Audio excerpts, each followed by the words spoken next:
Hello, everyone, and welcome back to Voices of the Void. This is an update that I missed. I no longer have my old save file, so I have to do it all again. But I figured that this time around I would do something a little more interesting. So while I'm trying to do, average things, I have this book next to me, and this is a book I purchased a while back called "The Mysterious North Shore of Lake Superior." It has multiple stories in it, from ghosts to cryptid sightings to just all kinds of stuff.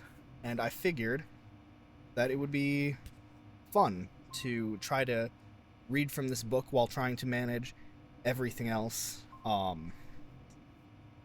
Think of it more closely to if you've ever heard of Midnight in the Desert, which was a radio talk show of the late great Art Bell, uh, who would, he ran this radio station at night, and people would call in and talk about their paranormal experiences. And I think that's a really interesting thing. You know, I'm kind of hooked on the idea. So I figured while I'm trying to do all of this, I would also be reading spooky stuff that I find. And I don't know how long I'm thinking about the average being. Maybe an hour, but these will be uploaded very late at night for all of you night owls, or people that are getting up in the morning, or people that just need something to go to bed to.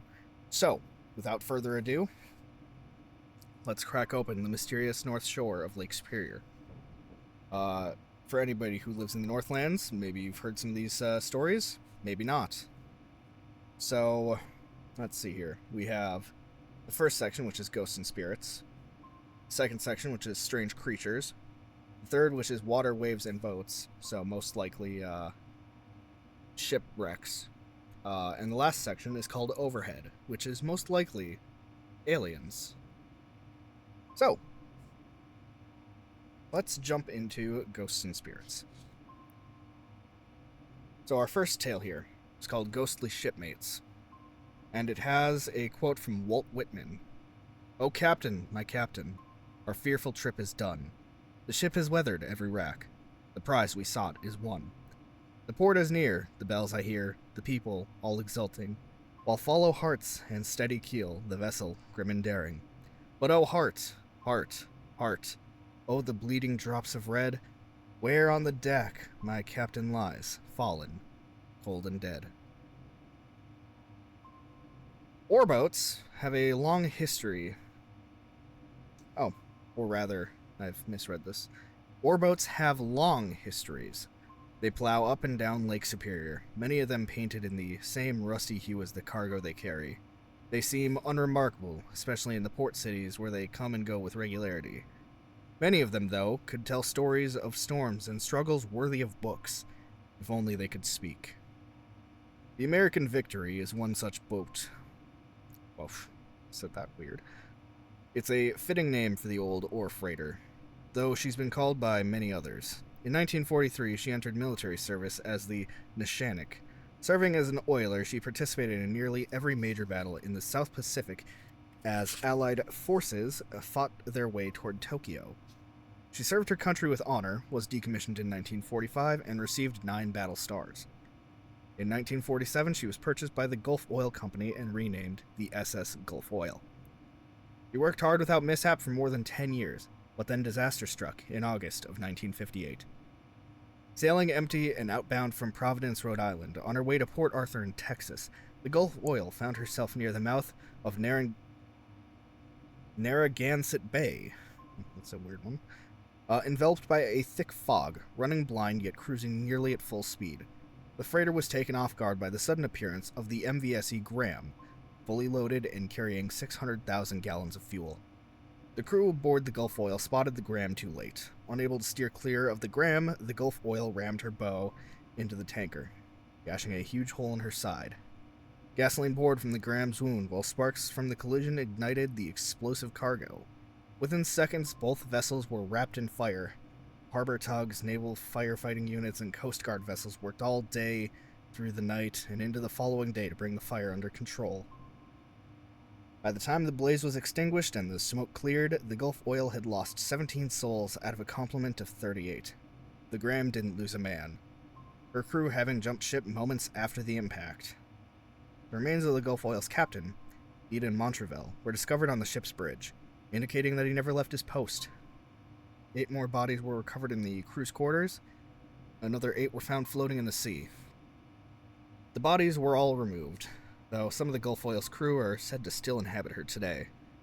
After Maritime Board investigators found both ships at fault, the Graham for not posting a proper lookout, and the Gulf Oil for faulty navigation and excessive speed, the Gulf Oil was moved to the Maryland Shipbuilding and Dry Dock Company in Baltimore, Maryland, where she remained until 1960.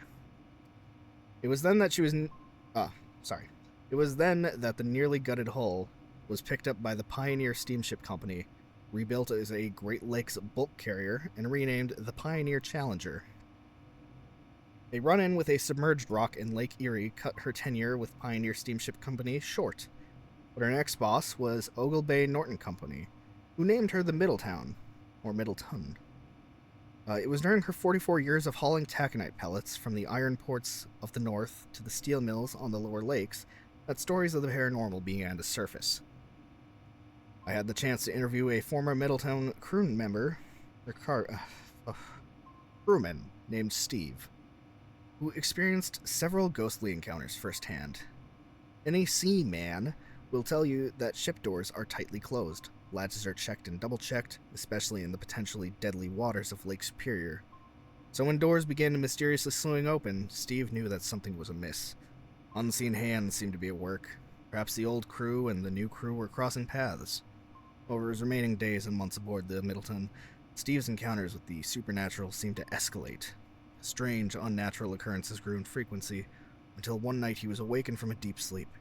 He was used to awakening in the middle of the night to a pitch-black cabin. But on this night he was able to make out the figure of a man looming over his bunk. The frightful sight snapped him to alertness, which was when he realized the figure was oddly luminescent. Unable to comprehend what he was seeing, Steve stared for a long moment at the glowing phantom, and slowly began to grasp that this was no living man. In that moment, the ghost melted away. To this day, word around the ports of Lake Superior is that this boat carries more crew than is accounted for on the payroll. Yet despite these reports, the boat was sold in 2006 for nearly $120 million. She remains one of the fastest ore boats on the Great Lakes, and as she nears the end of her long career, she finally has a name reflecting her dignity: American Victory. Should you happen to see her on a trip across Lake Superior, look for the proud symbol of her earliest career, the yellow World War II ribbons on her bridge wings. Wish her a safe passage, and remember those who lost their lives aboard her, and those who visit her still in the night's shadows, loath to relinquish the orders of a ship, grim and daring. So, it's pretty interesting. I will say, I'm not a firm believer in the supernatural, and always hearing these stories is, well, it's always an interesting thing to me. So, the next tale we have, and one more thing, just ships. Ships and ghosts. I don't know what would make something stick around after death, especially on a boat. To bring a bit of humor here. Imagine you work at McDonald's, right? And you die. Is your ghost forever haunted to flip burgers for eternity? I never understood that. Ghosts hanging around their workplaces, especially a ship. Alright. So, for our next story, under the ghosts section, we have something called Space Between, Rita's story. And we have a quote from E.Y. Harburg. Oh. It's just quotes from Over the Rainbow. The famous song from Wizard of Oz. Whatever you believe about the nature of miracles, we ask that you consider this story a story that is true, a story of home and of wishes granted, a story of sleep and dreams, of love and longing, Rita's story. We stopped by Roy's farm one morning. Roy was a longtime neighbor of Bill. We had heard the news of his wife's death and wanted to check in on him. The first thing Roy said to me was, "Sorry things are in such a state. I've had a hard time since my wife passed away." Consumed with his grief, he put it out there in the open. Though we tend to painfully avoid the topic, it is a paradox that won't ever go away for us. It is so incomprehensible. How do you talk about it? Yet so vast. How do you not talk about it? We chatted about the wildlife he had seen lately from the kitchen window, his horses, and his bad knee. Though, through it all, he reminded us that his wife was missing and remembered things she'd said or done, especially her fondness of animals. Sad and struggling to make conversation, he stared at the stacks of paper on the table. Then he looked at us sharply and said, "I have something to show you," and abruptly left the room. Let's see, where am I? There it is. He returned with framed photographs. One look at the astonishing photographs left us no doubt that something amazing had happened, and the mystery of it took us utterly off guard. The pictures told a story about the space between worlds, where anything is possible. We were eager to hear more about these strange photos, and Roy wanted to talk about Rita, filling the void of her absence with memories. Somehow, by telling them, he created a measure of comfort for himself. More than that, in his struggle to understand the enormous puzzle of what happens to us after life, he clearly yearned to give this remarkable woman just homage. How they had lived and cared for each other was an integral part of what he had to convey. He almost felt obligated to share with us. Roy and Rita met when they were growing up in Deerwood, Minnesota. They eventually settled in Two Harbors with a farm of their own. It was 1962. Despite the local opinion that they paid way too much for the place, they knew that they had found somewhere to make home. Priceless. They worked hard to make the life they wanted, in the space between day and night, when the sun had set and the day sounds were yielding to silence. They found time on summer evenings to reconnect with each other and enjoy what simple pleasures they were both so fond of in nature. Before darkness fell or the night sounds arrived, they would set aside their many tasks of barn and house and sit on the porch to listen to the quiet, knowing that this was the best part of the day. They would hold hands and be still together. By all accounts, Rita was one of the warmest, most spiritual people you could ever hope to meet. This made the news of her cancer even more difficult for her loved ones. By the summer of 2005, it was apparent to everyone that Rita was dying. She and Roy had been through difficult times, but the last few years had found them growing even closer. In Roy's own words, "We never wanted to be away from each other, like teenagers." True to form, Rita was more concerned about her husband being on his own than with her own illness. Rita became weaker and eventually spent all of her time on the living room couch. Family and friends passed through to visit. With each new day, her slumber grew deeper and lasted longer. Finally, by August 27th, Rita did not awaken, and she spent the rest of her time on this earth, wrapped in sleep. At the same time, in her childhood home of Deerwood, strange events were unfolding. Back at the farm where Rita had grown up, the current owner, Lori, left to pick up her grandson. When she arrived at her daughter's house a quarter-mile away, she noticed a female marsh hawk perched on the roof. From inside the house, she watched it as it came near a large window and appeared to be keenly observing her grandson playing on the other side of the glass. Curious, Lori approached the bird, expecting it to fly away as the door opened, but it did not. Strangely overcome with a desire to connect with the hawk, Lori drew nearer, as if in a dream, and feeling a little enchanted, she found herself offering her arm to it, using only her thin sweatshirt as protection from its sharp claws.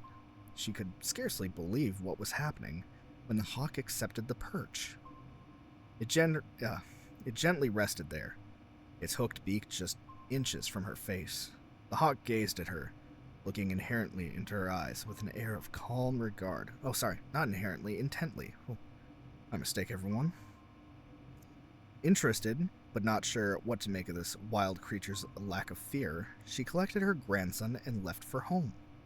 Lori couldn't imagine her day getting any more bizarre, but when she pulled into the driveway of her farm, a marsh hawk was waiting for her. Perched on the peak of her barn, it was the identical size and bore the same markings as the one just seen at her daughter's. It had to be the same one. Intrigued, Lori spoke to the bird, and it flew to a branch near her, then to the ground at her feet. She could see that it was not injured, and appeared to be quite healthy, evidenced by the bright gleam in its eyes. Lori felt an odd sense that the bird not only lacked apprehension about being near her, but that there was some familiarity in the way it looked at her. For the next hour and a half, Lori and the bird continued their interactions. Wherever she went, the bird followed. Incredibly, at one point, it even walked onto her grandson's lap as he sat on the ground. Lori grabbed her camera and snapped several photographs of the hawk. Feeling overwhelmed and mystified, Lori went into the house to call her sister. She sensed strongly that there was some task at hand that she was being called to do. The hawk was trying to tell her something. As coincidence would have it, or perhaps it wasn't coincidence at all, Lori's sister Amy lived in Two Harbors, just down the road from Roy and Rita. As Lori blurted out her story, Amy listened in stunned silence. "What does it mean?" asked Lori. Amy responded, "It's Rita." In a state of awe and clarity, Lori went back out to the hawk, and they gazed directly at each other. Lori asked, "Are you Rita?" As the words fell from her lips, the hawk snapped out of its calm demeanor. Its wildness returned. It crouched down and then took flight, retreating to the peak of the house, lighting it for a moment directly above the window of Rita's childhood bedroom. Then it wheeled into the evening. One last photograph caught the bird moving past Rita's bedroom, in the fading light, its wings a blur of motion. The next day, Rita's long and courageous battle with cancer ended. Yet, in her passing, as in her life, she found a way to touch people's lives. This strange and mystical visitation by the female marsh hawk to Rita's childhood home, a place she surely held in a treasured part of her heart, came on a day she lay nearing death. Quite possibly, she was slipping back into old memories from her life, drifting back and forth between worlds. Those who've heard the story have found it profoundly moving and somehow very fitting for a woman who loved God's creatures, as Rita did. She loved little children and little birds so much, she would make Roy leave patches of their much-needed hayfield undisturbed for mother birds with chicks. It is fitting that she may have found a way to fly back to her old home for a time, her spirit lifted by the wings of a powerful hawk, made gentle by Rita's kindly presence. Perhaps in recognition for her kindness, she was granted a wish, a moment to fly home once more. Wouldn't most of us do the same given the chance? Maybe such things are sometimes allowed, in acknowledgement of a tender heart and sweet spirit. We'd like to think so. So, I believe we have time for more stories. So, here we have our third ghost story. It's called The Duty of Ghosts. I'm not going to read the top quote, but it is lyrics from a Gordon Lightfoot song called If You Could Read My Mind. Split Rock Lighthouse State Park is perhaps the most frequently visited and most beloved historical site on the north shore of Lake Superior. Yet its lighthouse operators, commonly known as keepers, and their assistants remain the unsung heroes of the sea. These men needed an unceasing dedication to duty and the grit to keep the light burning, always, no matter the conditions or situation. Like a ship's captain who bears ultimate responsibility for the safety of his vessel and crew, the keeper also shares this burden, as all captains look to him for light and guidance. The lighthouse and its accompanying fog signal began operating in 1910. They were built in response to a brutal November gale in 1905 that is reported to have damaged 29 vessels, 7 of which were wrecked within 12 miles of the Split Rock River. For the next 59 years, Split Rock's keepers warned nearby ships of the treacherous shoreline and impending doom. First powered by an incandescent kerosene lamp, and later by a 1,000-watt electric bulb. The light was said to have a range of 22 miles. The eerie fog signal could penetrate 5 miles of gloom. Sadly, calamity struck within the lighthouse's first year of operation. 2 of the head keeper's young assistants, whose duties included rowing to Beaver Bay to pick up mail and supplies, tragically drowned when their boat capsized. Apparently, despite the keeper's warnings, the duo had attached a makeshift sail to their boat. Because the small craft lacked a keel and was not designed for sailing, this risky rigging made it dangerously unstable. When the young men failed to reach Beaver Bay, several locals ventured into the big lake and found the forlorn little supply boat floating upside down, a sail secured to one of its seats. The assistants' bodies were never recovered, and their story seemed to be almost for same. I'm having troubles reading this one. Their story seemed to be over almost before it began. But in a place such as the North Shore, where the paranormal seems to be a common thread in the fabric of life, this was not the case. Though Split Rock was decommissioned in 1969, it lives on today. Each year, tens of thousands of people visit the historic site in the adjoining state park. Included in this throng are groups of wide-eyed schoolchildren who arrive by the busloads for special tours. Their visits commonly consist of walking the grounds, exploring the adjacent state park, taking an interpretive tour leading down to the lighthouse, and watching the much-anticipated lighting of the lamp. A striking sight to behold. It was an airtight routine for a tour guide, whom we'll call John. At least, it was until the summer of 1990. Through the gathering darkness of evening, John was leading a gaggle of excited children down to the water's edge. As he glanced behind him, he noticed in the distance a small light bobbing its way up the path, back toward the area from which John and his group had come. He had not met anyone on his way down, and he was not expecting any other staff members. Needless to say, John was puzzled. Moments later, John heard something that chilled him to the core. Several children who had joined his group from an earlier tour were discussing a strange encounter they had experienced. The youngsters reported to John that they had seen a light coming across the lake, directly toward the beach. As curious children might, they had gone to investigate. It wasn't long before they found what they were looking for. The light was coming from a small boat that had docked. Two strangely clad men disembarked, one holding an antiquated lantern, the other a bag. It appeared that some sort of reenactment was taking place, since both men were wearing old-fashioned work clothes. The children watched silently as the men quietly disappeared up the path, toward the top of the hill. John was at a loss. He knew of no special staged events that night, and after checking with other employees, he could find no explanation for what the children had seen. It has been said that children can often see the mythical when adults cannot, but they are not yet blinded by dogma and cynicism. Did the young light tenders finally make it back to their post that night?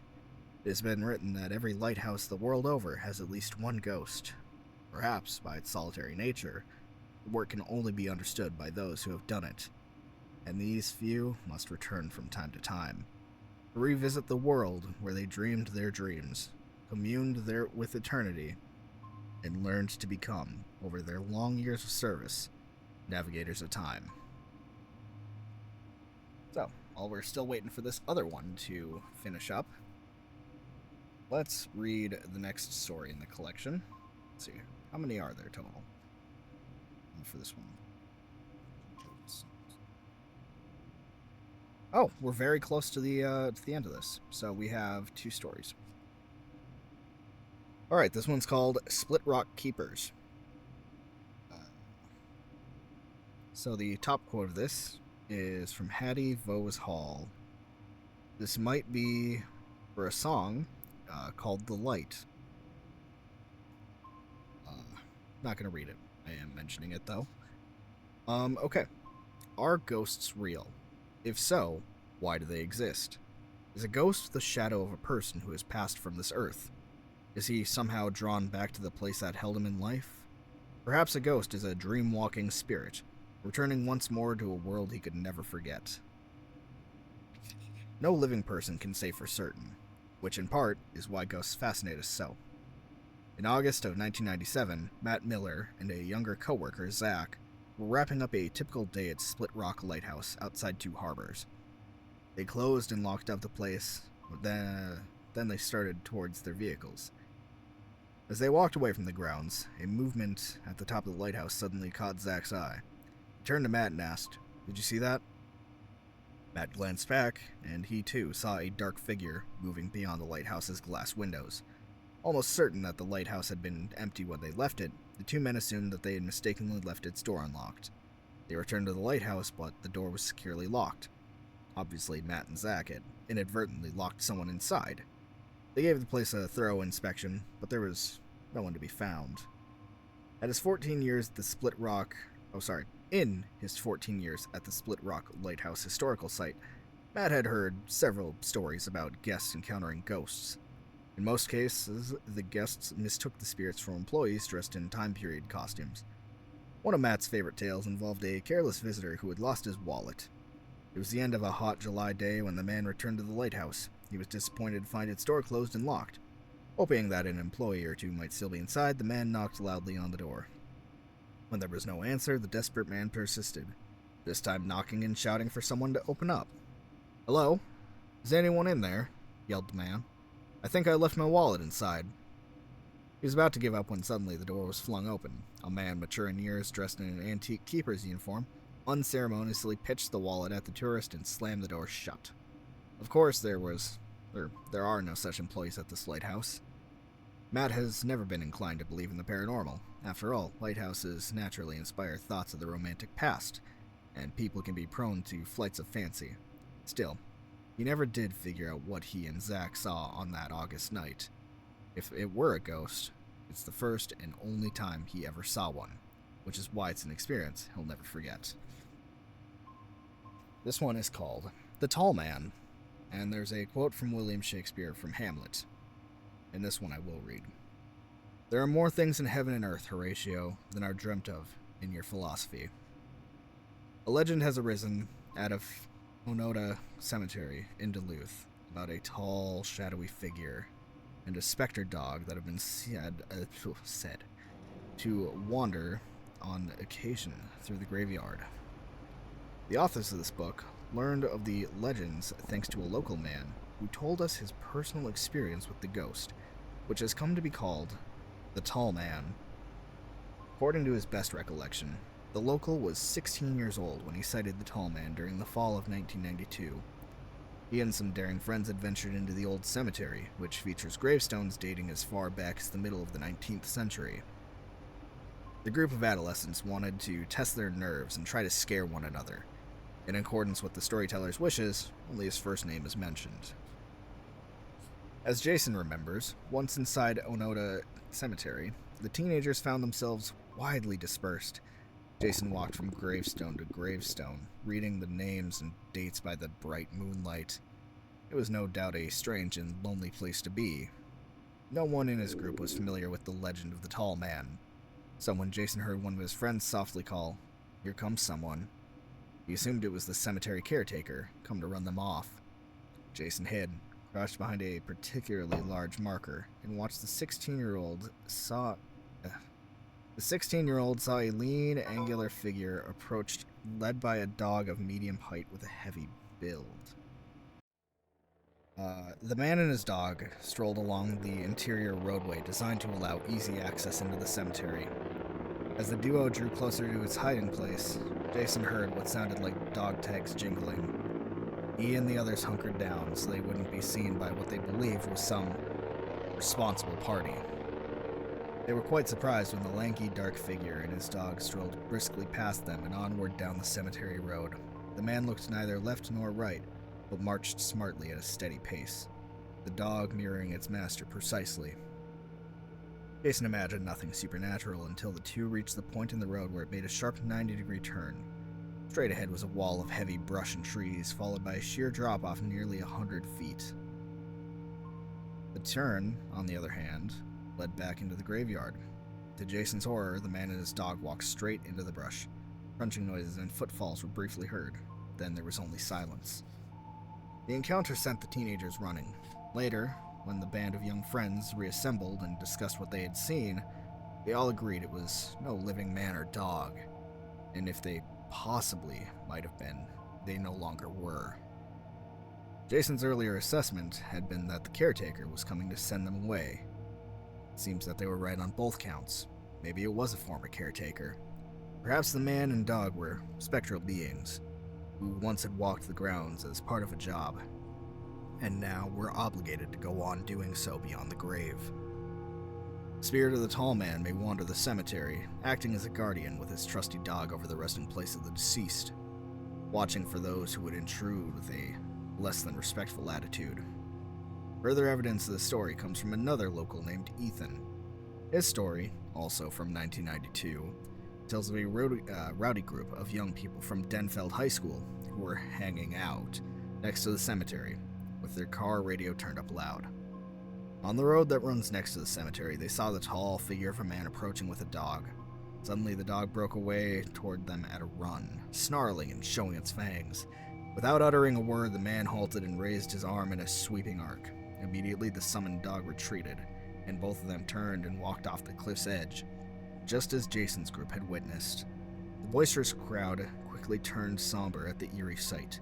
In Ethan's own words, they walked directly down the impossibly steep embankment that was nothing but a cliff falling straight down 100 feet into a creek bed. Needless to say, the high schoolers took their party elsewhere in a hurry.